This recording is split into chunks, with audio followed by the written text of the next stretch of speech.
izin saya untuk membacakan CV singkat tentang beliau. Dr. Putri Mirani lahir di Palembang pada tanggal 7 Maret 1998 yang beliau adalah alumni untuk konsultan kedokteran fetal Fakultas Kedokteran Universitas Indonesia dan lulus tahun 2015 dan juga program doktoral biomedik S3 di FK Unsri. Untuk saat ini beliau menjabat sebagai Ketua Divisi Fetomaternal FK Unsri RSMH dan juga Ketua Pokja USG di Pogi Cabang Sumatera Selatan. Beliau juga sekarang profesi sebagai staf pengajar ya, selain juga sebagai praktisi di Divisi Kedokteran Fetal Maternal bagian obstetri dan ginekologi Fakultas Kedokteran Universitas Sriwijaya. Kepada Dokter Putri kami persilakan Dok untuk presentasi 30 menit. Terima kasih. Ya, baik, terima kasih moderator Dokter Ayu. Assalamualaikum warahmatullahi wabarakatuh. Selamat sore, salam sejahtera bagi kita semua. Uh, Izinkan saya mengucapkan salam kepada para guru-guru saya dan senior serta sejawat sekalian.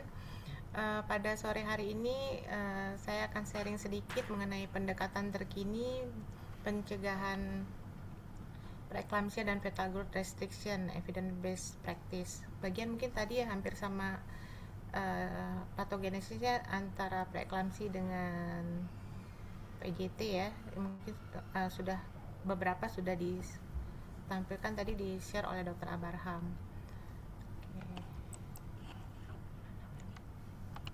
Oke. Nah, preeklamsi ini sendiri sebenarnya masih menjadi tantangan global di mana dia 10% penyakit hipertensi ini masih mempengaruhi wanita hamil di seluruh dunia. Dan kalau secara insiden global 3% dan preeklamsi masih merupakan penyakit multisistem yang melibatkan kelainan plasentasi, stres oksidatif dan disfungsi endotel.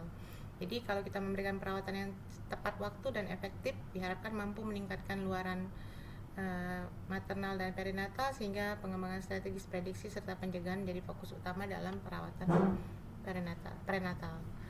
Nah, sedikit mengenai definisi dan klasifikasi preeklamsi menurut ISSHP. Jadi preeklamsia adalah tekanan darah sistolik lebih dari atau sama dengan 140 mm air raksa dan atau diastoliknya lebih dari atau sama dengan 90 mm air raksa setelah 20 minggu kehamilan disertai dengan salah satu kondisi di antaranya yaitu proteinuria, disfungsi organ maternal atau disfungsi uteroplasenta. Terdapat juga klasifikasi preeklamsi onset dini di mana jika preeklamsi tersebut terjadi di bawah usia kehamilan 34 minggu atau preeklamsi onset lambat atau late onset preeklamsia jika terjadi di atas 34 minggu usia kehamilan. Dan preeklamsia ini juga bisa terjadi pada usia kehamilan preterm jika terjadi di bawah 37 minggu atau pada usia kehamilan aterm jika terjadi lebih dari atau sama dengan 37 minggu usia kehamilan. Faktor risikonya seperti kita ketahui ada beberapa faktor risiko untuk terjadi preeklamsia, yaitu diantaranya usia maternal di mana dikatakan jika usia maternal lebih dari 35 tahun itu meningkatkan risiko untuk terjadinya preeklamsi 1,2 sampai 3 kali lipat, di mana faktor risiko berikutnya adalah obesitas. Ibu-ibu dengan BMI lebih dari 30 kg per meter kuadrat meningkatkan risiko 2 sampai 4 kali lipat untuk terjadinya preeklamsi. Kemudian adanya komorbid, kemudian ada riwayat preeklamsia sebelumnya, riwayat keluarga. Dan sekarang yang banyak juga kita temui adalah adanya kehamilan dengan teknologi reproduksi berbantu seperti IVF ya. Dikatakan bahwa teknologi reproduksi berbantu meningkatkan risiko untuk terjadi preeklamsi sebanyak 2 kali lipat. Nah, dampak preeklamsi ini sendiri pada ibu dan bayinya bisa terjadi dampak yaitu pada maternal bisa terjadi komplikasi, diantaranya bisa menyebabkan perdarahan intrakranial pada ibu yang menjadi penyebab kematian utama, kemudian bisa terjadi komplikasi HELLP syndrome, terjadi edema paru akut, gagal ginjal, dan risiko penyakit kardiovaskuler nanti di masa yang akan datang dengan relatif risknya sekitar 3,13. Dan jika seorang wanita terkena preeklamsia maka dikatakan harapan hidupnya berkurang 10 tahun dikatakan pada preeklamsia yang preterm atau early onset ya. Kemudian pada perinatalnya, pada janin dan luarannya bisa menyebabkan pertumbuhan janin terhambat selama kehamilan dan juga bisa menyebabkan IUFD. Kemudian pada preeklamsia biasanya sering terjadi persalinan prematur, dan pada neonatal berkaitan dengan prematur maupun gangguan pertumbuhan biasanya sering terjadi cerebral palsy dan gangguan perkembangan saraf atau gangguan neurologis. Untuk risiko jangka panjang biasanya luaran perinatal pada preeklamsia bisa berisiko untuk terjadinya diabetes tipe 2 dan penyakit kardiovaskuler, juga obesitas di masa dewasa. Nah, secara fisiologis sebenarnya selama kehamilan tuh terjadi adaptasi hemodinamik yang normal. Jadi di awal kehamilan, pada usia kehamilan 6 minggu tuh mulai terjadi perubahan hemodinamik maternal sebelum sirkulasi plasenta berkembang. Kemudian pada trimester pertama terjadi penurunan systemic vascular resistance sebesar 20-25% yang menyebabkan terjadinya peningkatan kompensatori dalam jumlah curah jantung.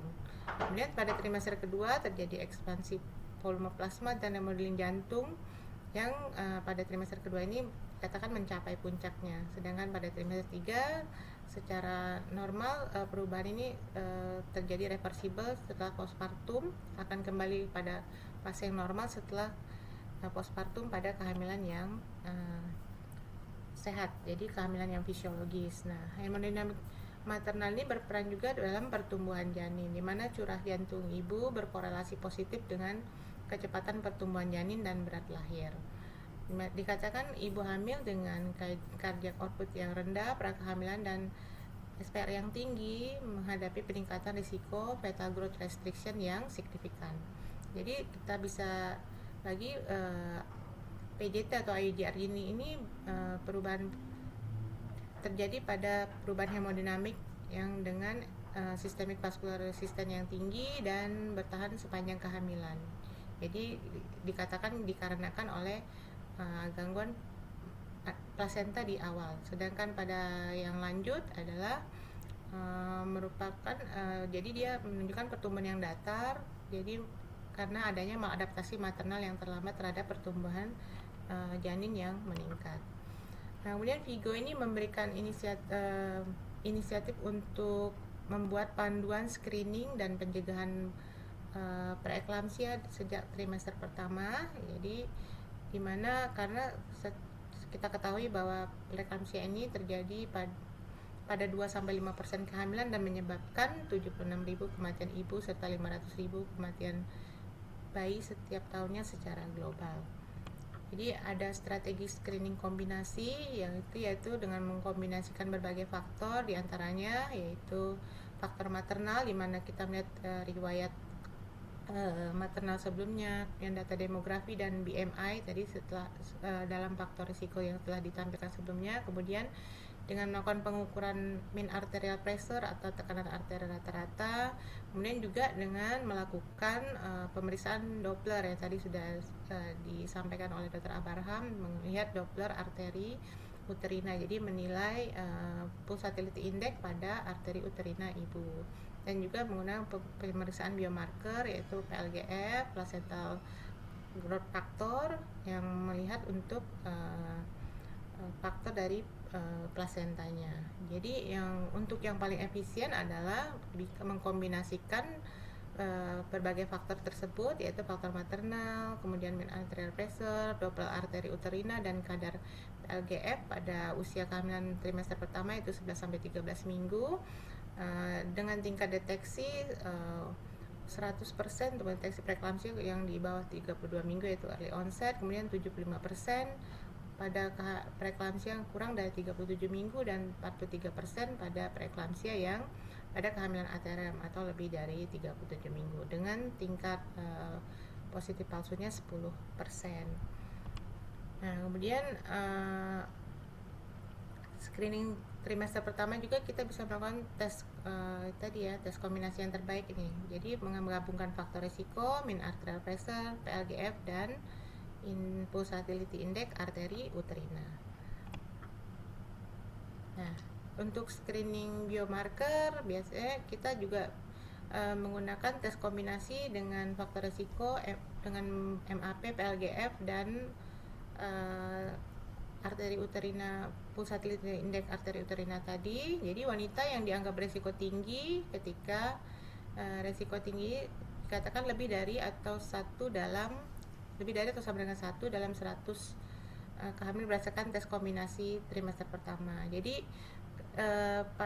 jika faktor risiko maternal digabungkan dengan MAP, PLGF dan PI dari arteri uterina, kira-kira performanya kira-kira 75% untuk mendeteksi dari uh, preeklamsia. Kemudian jika hanya faktor risiko maternal MAP dan PLGF saja dikatakan tanpa arteri uterina Doppler dikatakan uh, angkanya kira-kira 68%. Ya, kemudian 66 sampai 68%. Kemudian jika hanya faktor risiko maternal saja dengan MAP dikatakan tingkat akurasinya 51% untuk prediksi, dan kalau kita hanya menggunakan faktor risiko maternal saja angkanya menjadi 45%. Nah, perlu kita lakukan pertimbangan khusus juga untuk pada kehamilan kembar, karena pada kehamilan kembar ini terdapat perbedaan fisiologis di mana terjadi resistensi arteri uterina yang rata-rata lebih rendah dibandingkan kehamilan tunggal pada usia gestasi yang sama. Jadi pada kira-kira 1,09 sampai 1,21 pada kehamilan 21 sampai 24 minggu. Bagaimana jadi implikasinya terhadap screening kita? Jadi kita harus memerlukan referensi spesifik. Jadi kembar harus digunakan yang lebih spesifik jika tersedia. Jadi memperhatikan angkanya mungkin sedikit berbeda. Kemudian algoritma screening ini untuk kombinasi algoritma screening kombinasi untuk kehamilan tunggal juga masih dapat digunakan pada kehamilan dengan kehamilan ganda atau kehamilan kembar. Tapi kalau dia pada kehamilan tunggal tingkat efek deteksinya lebih dari 95%, pada kehamilan kembar biasanya tingkat deteksinya kira-kira hanya 75%. Nah, kemudian untuk diagnosis biasanya kita juga menggunakan penilaian dari proteinuria. Jadi proteinuria ini bisa digunakan kalau di fasilitas kesehatan, biasanya di puskesmas kita bisa menggunakan dipstick. Jadi dia kalau angkanya satu atau lebih, jadi kita bisa dilanjutkan dengan pemeriksaan rasio albumin dan kreatinin rasio atau protein dan kreatinin rasio untuk mengukur proteinurianya dengan ambang diagnostiknya. Jadi kalau untuk protein dan kreatinin rasio adalah 30 mg per milimol, sedangkan albumin dan kreatinin rasio ambang diagnostiknya itu 8 mg per milimol. Jadi tapi jangan digunakan urin pagi untuk urin kuantitatif, kemudian hindari, jadi kita tidak melakukan pengumpulan urin selama 24 jam. Dan kita perlu mempertimbangkan pemeriksaan ulang jika hasilnya lebih dari di atas batas normal. Nah, kemudian pada penilaian kita juga perlu melakukan penilaian klinis untuk melakukan pada preeklamsia ini. Jadi kriteria penilaian klinis yang bisa kita lakukan yaitu kita lakukan pada pertemuan antenatal kita pada pemeriksaan klinis kita bisa menawarkan untuk merawat inap pasien tersebut jika ada kekhawatiran atau tanda-tanda misalnya tekanan darah sistoliknya lebih dari 160 mm air raksa, kemudian adanya gambaran hematologi yang abnormal atau tanda-tanda impending eklamsi. Kemudian ada tanda-tanda impending dekom ya, edema paru, dan ada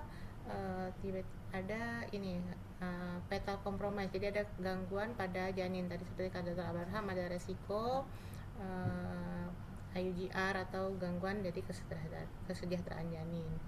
Ada beberapa model prediksi risiko yang dapat kita gunakan, yaitu ada dua, yaitu yang sudah tervalidasi full Payers namanya. Yang ini dapat digunakan pada setiap pada setiap waktu pada usia pada kehamilan. Sedangkan yang satu lagi adalah PrEP S, jadi hanya digunakan hingga kehamilan 34 minggu untuk mendeteksi risiko kehamilan. Nah, kemudian bagaimana kita melakukan manajemen hipertensi kronis dalam kehamilan? Jadi pada saat prakehamilan, kalau ditemukan di vaskes pertama, biasanya kita bisa rujuk ke spesialis untuk diskusi, kemudian digunakan untuk merencanakan obat-obatan jika pasien tersebut berencana hamil. Kemudian kalau kita juga bisa memberikan pengobatan jika pada tensi tekanan darah sistoliknya lebih dari 140 mm Air-Aksa atau diastoliknya lebih dari 90 mm Air-Aksa secara menetap. Kemudian target tekanan darah pada hipertensi kronis untuk hamil itu kira-kira 135/85 mm Air-Aksa saat menggunakan obat-obat anti hipertensi. Jadi pilihan pengobatan sebenarnya pilihan pertamanya adalah labetalol, tapi mungkin di Indonesia belum tersedia, jadi kita bisa digunakan nifedipin ataupun metildopa pengobatannya. Kemudian kita juga bisa memberikan aspirin 75-150 mg satu kali sehari, jadi mulai dari trimester awal. Jadi mulai dari trimester pertama mulai dari minggu ke 12 kehamilan. Nah, kemudian kalau dia satu lagi ada namanya kalau terjadi hipertensi gestasional, jadi kita harus melakukan penilaian yang detail. Kemudian kalau dia tensinya lebih masih dalam range yang hipertensi ringan, yaitu 140/90, itu biasanya kita lakukan pemantauan dan kemudian kita lakukan pemantauan rutin. Tapi jika terjadi hipertensi berat, jika tensinya lebih dari 160/110 mm Air-Aksa, kita mungkin perlu melakukan perawatan atau melakukan rujukan kalau misalnya di vaskes pertama. Kemudian pengobatan farmakologis bisa kita berikan jika tensi tekanan darah ibu tuh menetap di atas 140/90 mm Air-Aksa. Kemudian pada preeklamsi ini sendiri kita perlu memutuskan kapan terminasi dari jika pasien mengalami preeklamsia. Jika pasien datang pada usia kehamilan di bawah 34 minggu, jadi biasanya kita hanya lakukan pengawasan, kemudian kecuali ada indikasi untuk melakukan terminasi kehamilan. Biasanya kita berikan magnesium sulfat, MgSO4, dan memberikan kortikosteroid untuk pematangan paru. Kemudian jika terjadi pada usia kehamilan 34-36 minggu atau 37 minggu, juga dilakukan pemantauan kalau tidak ada tanda-tanda preeklamsi yang dengan derajat berat ya. Jadi dilihat juga tidak ada komplikasi ibu dan janin. Kemudian jika sudah pada usia kehamilan ateram, persalinan adalah pilihan yang terbaik untuk kasus-kasus preeklamsia. Nah, untuk pada ibu dengan preeklamsia ataupun gangguan bertumbuh, kita juga perlu melakukan pemantauan janin. Jadi pada hipertensi kronis, biasanya kita lakukan USG untuk memantau pertumbuhan janin, kemudian melihat cairan ketuban, tadi sudah disampaikan juga oleh Dr. Abarham ya. Kemudian menilai Doppler arteri umbilikal, dan kita bisa juga melakukan kardiotokografi jika ada indikasi klinisnya. Pada hipertensi gestasional, kalau kita lakukan pemantauan USG saat diagnosis, dan kita melakukan pemantauan ulang atau evaluasi ulang 2-4 minggu. Kemudian juga dilakukan kardiotokografi jika ada indikasi. Nah, yang bisa kita lihat pada pemeriksaan pemantauan ultrasonografi pada preeklamsi, jika sudah terjadi Ya tadi seperti yang dikatakan Pak Dr. Abraham juga, ya kita memantau pertumbuhan janin melihat biometrinya, kemudian kita harus mengidentifikasi apakah ada komplikasi seperti janinnya kecil atau baik SGA maupun IUGR. Kemudian kita menilai volume cairan amnion, di mana jika terjadi maksimum vertical pocketnya pada single deepest pocket, artinya pada pemisahan 1 kurang dari 2 cm, atau pada 4 kuadran amniotic fluid indexnya kurang dari 5 cm, itu dikatakan janin mengalami oligohidramnion.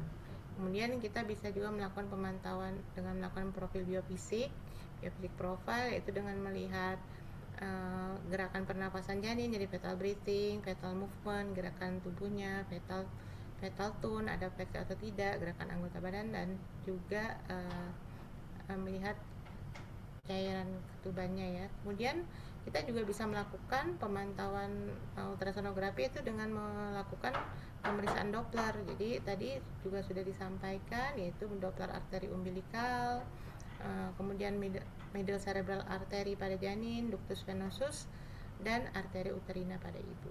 Kemudian juga kita bisa melakukan juga pada ultrasonografi pada pasien-pasien preeklamsi, kita bisa melihat plasentanya. Jadi kita harus menyingkirkan tanda-tanda solusio plasenta atau jika terjadi kelainan-kelainan lain pada plasenta.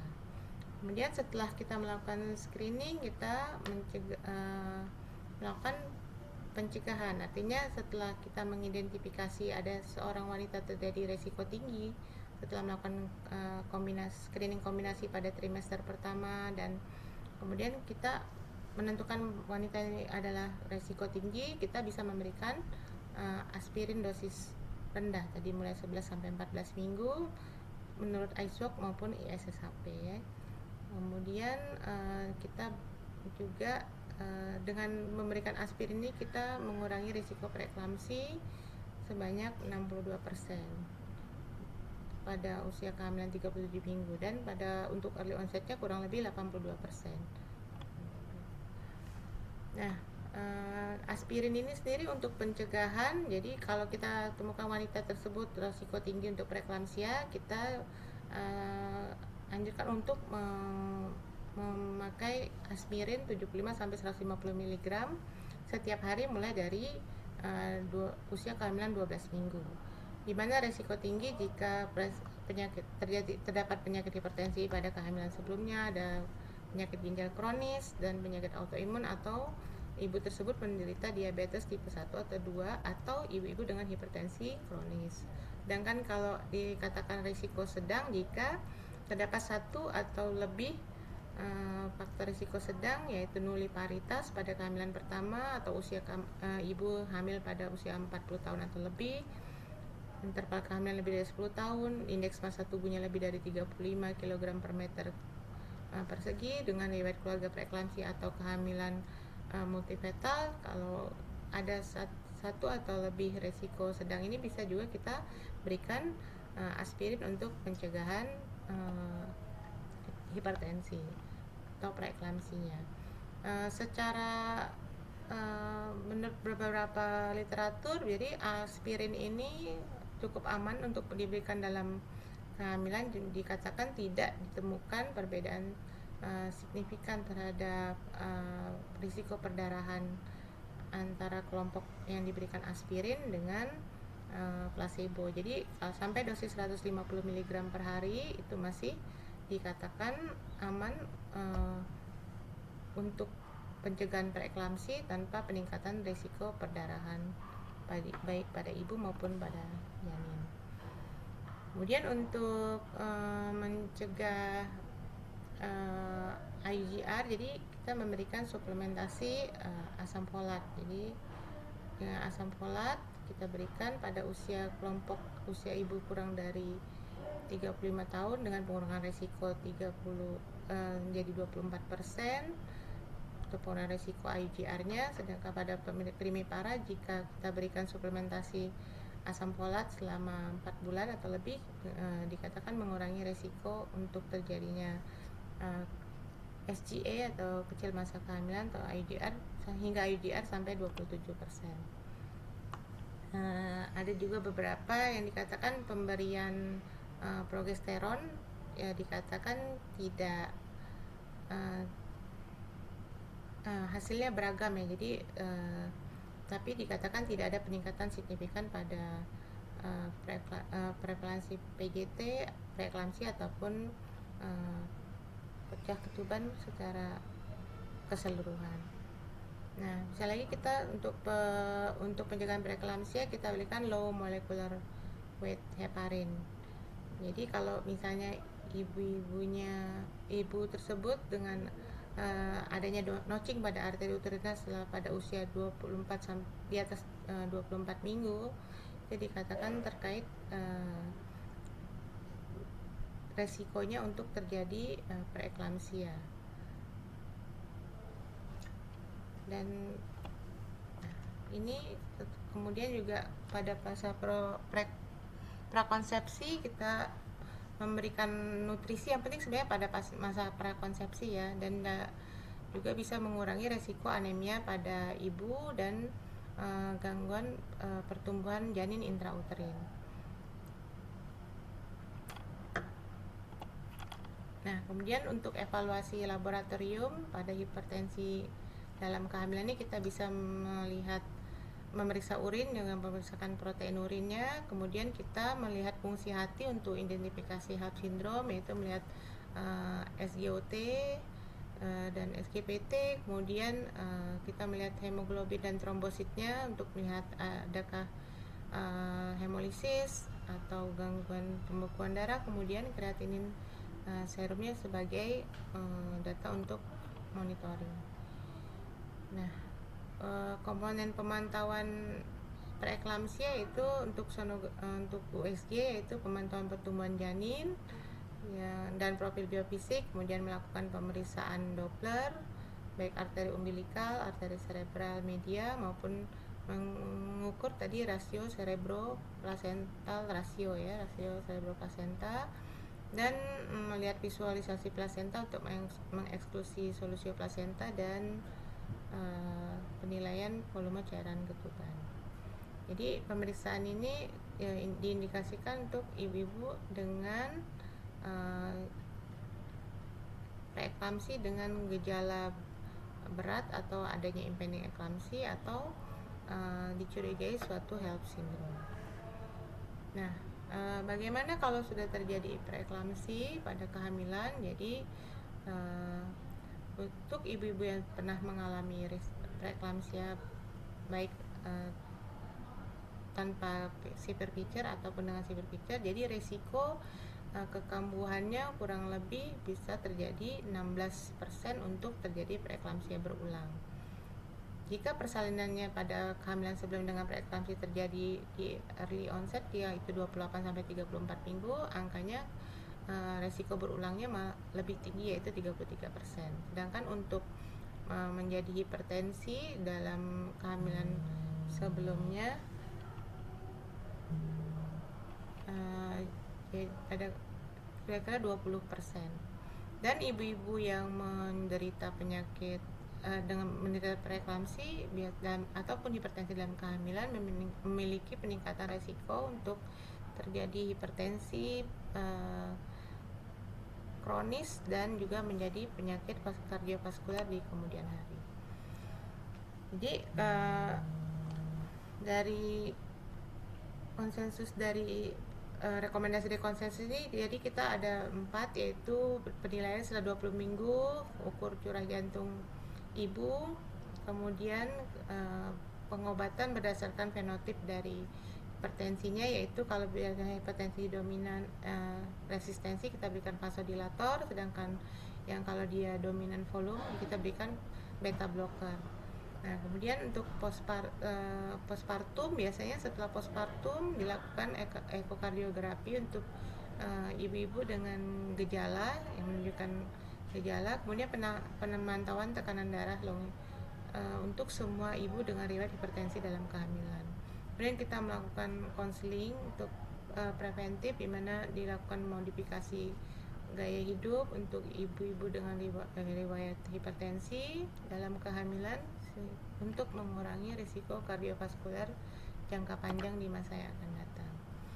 Jadi sebagai ringkasan untuk fetal growth restriction, manajemennya itu kita melakukan pemantauan dengan melakukan pemeriksaan uh, yang ketat, kemudian baik biometri maupun Doppler arteri uterina, dan kita juga melakukan terminasi berdasarkan hasil dari pemeriksaan dokter pada umumnya, karena biasanya menunjukkan tadi yang seperti Dokter Abraham katakan, untuk menunjukkan gangguan pada pas sirkulasi janin ya. Kemudian pada hipertensi dalam kehamilan kita penting melakukan screening pada faktor-faktor resiko, kemudian pencegahan aspirin profilaksis, dan melakukan evaluasi dari laboratorium. Jadi secara prinsip utamanya, jadi manajemen IUGR dan hipertensi dalam kehamilan ini memerlukan pendekatan individu, jadi berdasarkan faktor resiko yang beragam, kemudian juga hasil pemeriksaan dan kondisi klinis. Juga perlu melakukan kolaborasi multidisiplin dan pemantauan ketat untuk mencapai luaran maternal dan perinatal yang optimal. Jadi dikatakan bahwa pendekatan yang berbasis bukti ini terbukti menurunkan komplikasi ibu dan janin pada kasus-kasus preeklamsi dan fetal growth restriction. Mungkin itu saja yang bisa saya sampaikan. Terima kasih. Assalamualaikum warahmatullahi wabarakatuh. Waalaikumsalam warahmatullahi wabarakatuh. Terima kasih Dokter Putri atas paparannya yang sangat menarik dan juga menambah wawasan kita, karena banyak sekali ternyata penelitian-penelitian terbaru ya Dok ya yang sudah ditemukan dan memang terbukti dapat mencegah terjadinya preeklamsi dan juga PJT ini. Baik, kita masuk ke sesi diskusi. Apakah Dokter Al-Barham bisa bergabung bersama kita saat ini, Dok? Assalamualaikum, izin Dokter. Oke, Waalaikumsalam Alhamdulillah. warahmatullahi Ya, wabarakatuh. maaf mengganggu aktivitasnya Dok, sorry. Jadi untuk sekian saja Dok, ini jadi sudah materi yang pertama dan kedua sudah kita. Ini ada pertanyaan mungkin Dok dari penanya dari peserta. Apakah ada yang ingin bertanya langsung Dok? Mungkin bisa raise hand Dok. Ini ada pertanyaan eh, dari Dokter Andi ya, dari Dokter Andi. Apakah Dokter Andi ingin bertanya langsung Dok untuk berbagi pengalamannya, mungkin Dokter Andi Yusrizal ya dari RSUD OI. Dokter Andi bertanya Dok di kolom chat. Ini mengenai ke Dokter Abraham ya Dok ya, atau mungkin ke Dokter Putri juga ada sedikit menyenggol tentang Oke, pembahasan Dok. Jadi Dokter Andi bertanya Dok, Dokter Andi SPG bertanya apabila didapatkan adanya gangguan arteri uterina Dok pada trimester 1 ya, dengan kehamilan resiko tinggi Dok pada trimester 1 nih oke, Dok. oke, Apakah makasih. apakah ada tempatnya Dok untuk pemberian aspirin di awal kehamilan kurang dari 12 minggu Dok? Itu yang Ya, pertama. Yang kedua, apakah ada terapi khusus untuk awal penanganan pada kasus ini Dok? Karena seringnya kan pasien-pasien di daerah kami katanya sulit untuk dirujuk Dok, untuk ke fetomaternal terutama. Mungkin ke Palembang seperti itu Dok. Boleh dibantu jawab Dok? Terima kasih. oke, baik. Mohon maaf saya lagi perjalanan menuju RSMH ini. Jadi tadi sudah disampaikan oleh Dr. Putri kan ada scoring, ada kalkulator maternal fetal medicine namanya, ya.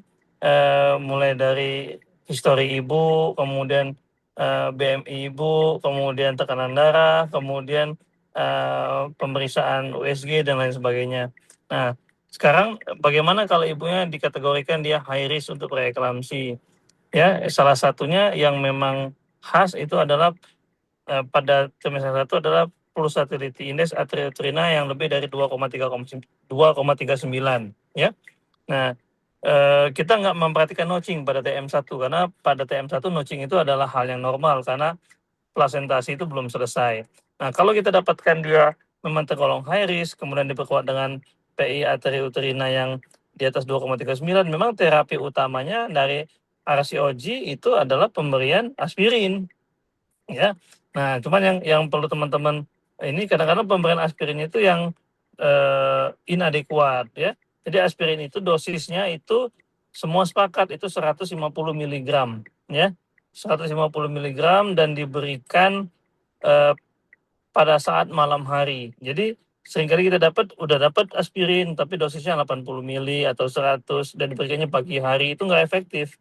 Ya, jadi dia harus diberikan 150 miligram pada malam hari dan sebaiknya sangat disarankan itu setelah makan karena dia bisa mengiritasi lambung, ya. Jadi dia harus selalu makan dan syarat aspirin ini untuk dia berefek maksimal compliance-nya harus 90%. Dikatakan kalau dia compliance di atas minimal 90%, maka dia bisa mencegah itu hingga 68%. Sedangkan kalau dia compliance-nya di bawah 90%, artinya bolong-bolong, itu hanya sekitar 24-28%. Jadi memang kepatuhan dan cara makan itu sangat sangat bermakna. Kemudian pencegahan yang kedua, kita bisa berikan suplementasi vitamin D, ya. Kenapa? Vitamin D itu sendiri dia akan mencegah mutasi genetik yang seringkali terjadi pada preeklamsi yang disebabkan oleh penyimpangan pada tingkat SNP sehingga nukleotide proteinase, ya. Dia akan repair DNA dari vitamin D. Kemudian vitamin D juga itu sebagai katalisator absorpsi multivitamin yang lain, utamanya kalsium, ya. Kalsium walaupun kita kasih banyak, kalau vitamin D ibunya nggak bagus, ya dia nggak ngefek juga sama sekali. Jadi kalsium dosisnya, nah dosis kalsium ini yang harus diperhatikan, dia dosisnya 1000 sampai 1200 miligram kalsium elemental. Nutnya itu di kalsium elemental. Jadi kalau kita kasih nutrisi ke pasien, lihat jenis kalsiumnya apa. Kalsium yang paling bagus itu kalsium karbonat, elemental kalsiumnya 40%. Jadi kalau kebutuhannya, dan rata-rata kalau saya perhatikan dosis kalsium karbonat yang ada itu kisarannya di 500 sampai 880. Jadi kalau dia maksimalnya misalnya 880, 40%-nya cuma 320. Jadi nggak cukup kalau kita cuma kasih satu kalsium saja pada ibu yang defisiensi kalsium. Nah, kenapa? Karena dengan kalsium intake yang baik, maka dia akan menginaktivasi paratiroid hormon. Kita tahu bahwa paratiroid hormon itu kalau dia tinggi, pada kasus yang hipokalsemia, itu bisa menginjus preeklamsi. Demikian, Dok. Baik, baik dokter. Terima kasih atas penjelasannya. Jadi ini sudah jelas ya untuk dokter Andi. Untuk pertanyaannya tadi sudah terjawab semua ini. Baik, ada lagi dok mungkin yang mau bertanya dok? Untuk dokter Putri mungkin ada yang ingin menambahkan dok selain pencegahan memakai aspirin tadi dari hasil-hasil penelitian yang lain tadi ternyata banyak juga ya dok ya yang sangat bermanfaat seperti misalnya tadi pemberian asam folat, apa namanya tadi itu bisa juga dengan eh aspirin apa aspirin ya sebelum Aspirin aspirin bisa, ya. progesteron ya dok ya HCQ juga bisa tadi.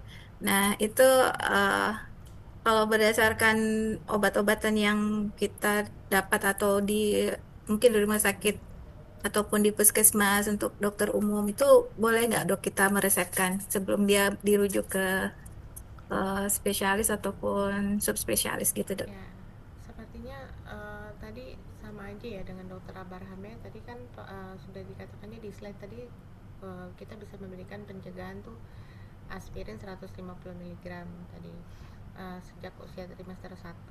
Kemudian juga tadi vitamin D juga sudah diberikan. Kalau untuk satu lagi tadi kok yang tadi tidak dicantumkan di slide adalah kalsium ya.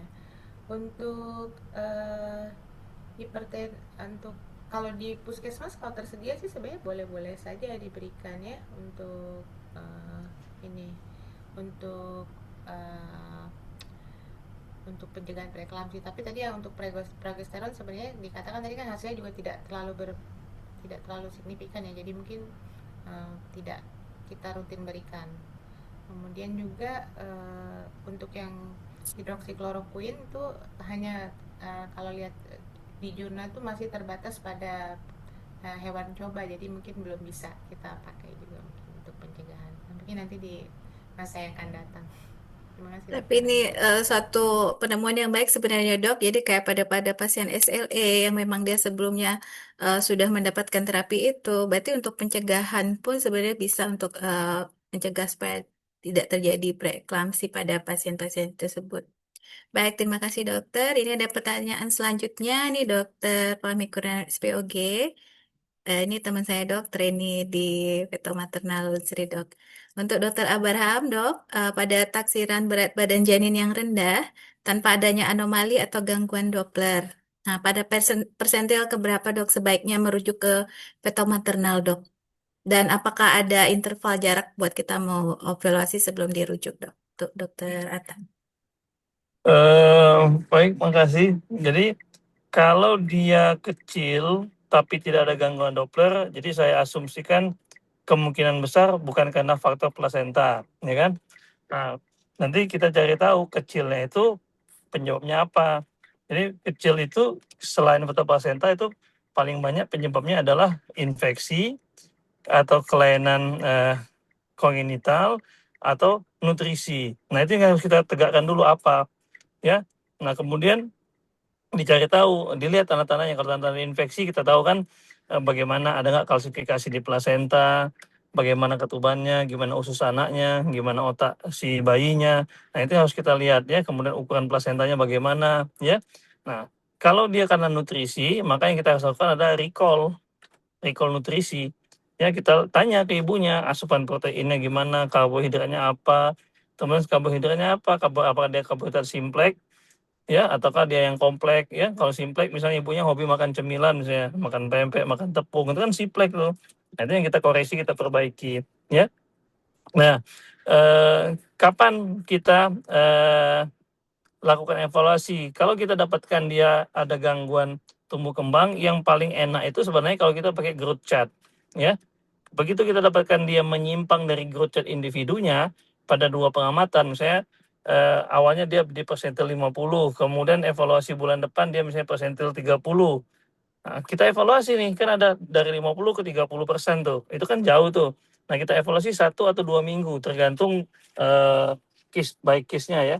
Nah, kalau kita lihat dua penyimpangan itu, dua pengamatan dia makin menjauhi kurva normalnya, maka kita harus mulai lakukan tindakan. Nah, kapan merujuk ke vetonya? Ya kalau veto ya memang kalau ternyata sudah kita intervensi dalam dua pengamatan tidak ada perbaikan, bahkan cenderung dia makin memburuk, maka kita harus rujuk ke veto maternal untuk penegakan diagnosis yang lebih baik. Kemudian yang kedua, mau tidak mau kalau mau main nutrisi kita harus cek laboratorium ya, karena seringkali yang kita temukan bahkan di kita medis pun nggak usah jauh-jauh, istri saya sendiri pada saat hamil malnutrisi. Kalau saya bilang kenapa, fisiknya bagus, maternal weight gainnya 20 kilo, tapi anak pertama saya cuma 2,9. Begitu dicek laboratoriumnya semuanya amburadul, kalsiumnya jelek, zat besinya jelek. Kita dokter yang secara logika well educated dan financially tidak begitu jelek, ternyata malnutrisi kalau saya bilang, karena naiknya hanya di ibunya saja, nggak ke anaknya. Itu karena mikronutriennya yang tidak seimbang. Demikian mungkin, dok. Ya. Baik dokter, namun karena waktu kita sekarang sangat terbatas ya dok ya, mungkin pertanyaan tadi, dua pertanyaan tadi sudah terjawab dok. Untuk satu pertanyaan dengan dokter Putri tadi sudah terjawab juga dari pertanyaan yang sebelumnya. Jadi mohon maaf karena keterbatasan waktu. Jadi untuk webinar pada hari ini kita sudahi sampai sini. Jadi untuk kesimpulannya, saya dapat ambil kesimpulan bahwasanya mengingatkan kita bahwasanya untuk menjaga ibu hamil itu bukan hanya kompetensi klinis saja, tetapi juga suatu amanah profesional. Jadi untuk pendekatan prediksi yang akurat dan juga pencegahan yang tepat adalah bentuk dari tanggung jawab kita dalam menjaga dua kehidupan sekaligus. Dan pada saat Ramadan ini, semoga semua ilmu yang diperoleh pada hari ini menjadi penguat niat dan juga kualitas pelayanan kita, sehingga setiap tindakan klinis bernilai manfaat yang luas. Jadi, para peserta webinar yang saya hormati, ilmu adalah cahaya, dan cahaya itu akan semakin bermakna ketika digunakan untuk menjaga kehidupan. Izinkan saya untuk menutup acara ini dengan sebuah pantun.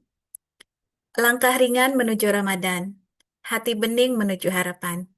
Ibu dijaga dengan ilmu dan ketulusan, janin terlindungi dalam keberkahan.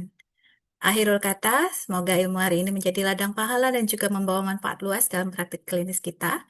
Terima kasih atas perhatiannya. Selamat berbuka puasa.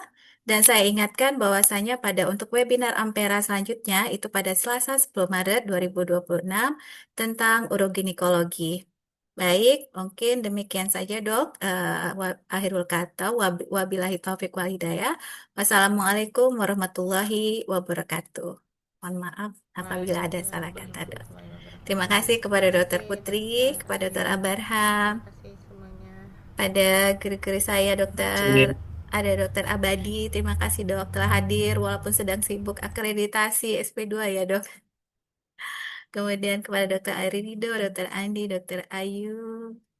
Ini ada Dokter Kasa, Dokter Daniel, Dokter Dion, Dokter Adi, Dokter Astri, Dokter Bella, Ada Dokter Dokter Fiska, Yudo juga itu Dokter ada Dokter Yudo, maaf dok. ya ya. Oh izin kalau gitu kita foto bersama dulu ya dok ya sebelum live. Boleh semua kamera kalau bisa berkesempatan untuk dibuka dok.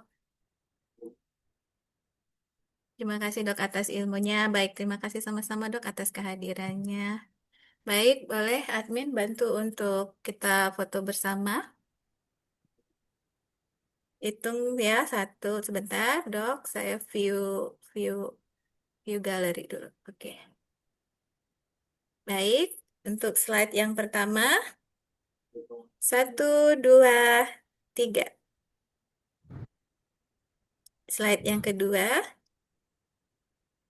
Satu, dua, tiga. Baik. Slide yang ketiga.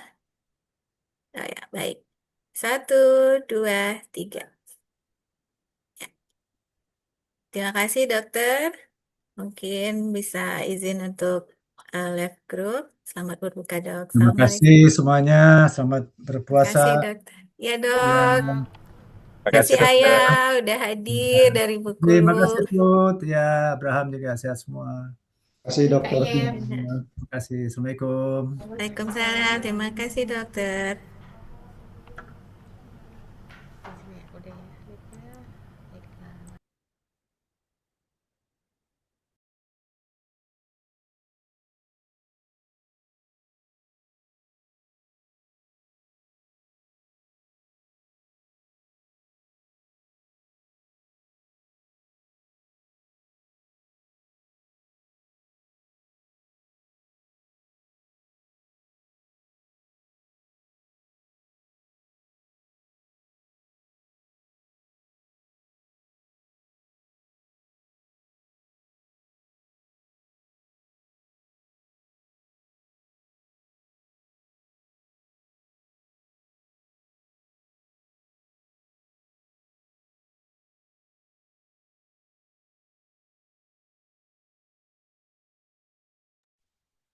Hidup Kak suaranya.